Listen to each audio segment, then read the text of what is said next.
board have brought it forward. That would be Supervisor Hond and Supervisor Ridley Thomas. We'll turn now to our speakers. Dr. Ross. Dr. Ross, the floor is yours.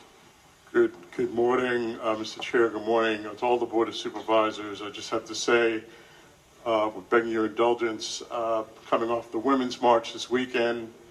Mr. Chair, I see 4 women seated here at the Board of Supervisors. It gives me great pride to see that, and I hope this development does not cause you undue anxiety, sir. Thank you so much. Just remind you that you are off point. Thank you so much.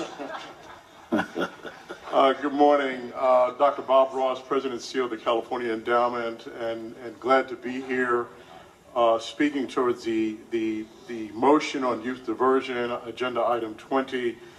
Several years ago, our foundation launched a Building Healthy Communities initiative, a statewide effort working with 14 underserved communities across the state, listening to young people about their ideas for a healthy community. We heard a lot of things that we expected to hear, such as access to health care, nutritious foods, places to exercise, and living in safe communities free of violence. The one thing that caught us a bit off guard and by surprise was over and over and over again hearing from young people from north to south across the state, stepping forward with remarkably similar stories of being punished and kicked out of school, stories for being punished as simple as showing up late, a few minutes late for school, playground fights that in times past used to be handled by principals and school counselors and guidance counselors, now turned over to school police.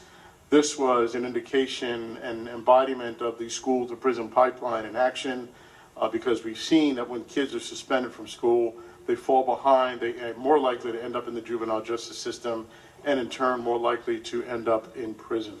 The data tell us that youth of color from underserved communities are the ones punished most harshly and most often. As you know, in Los Angeles County, 95% of young people under the probation department are incarcerated, are youth of color. So as we dig more deeply into the data and the research, we see that the drivers of school pushout, crime, and incarceration are very much health related. They're related to childhood trauma exposure, physical and sexual abuse, witnessing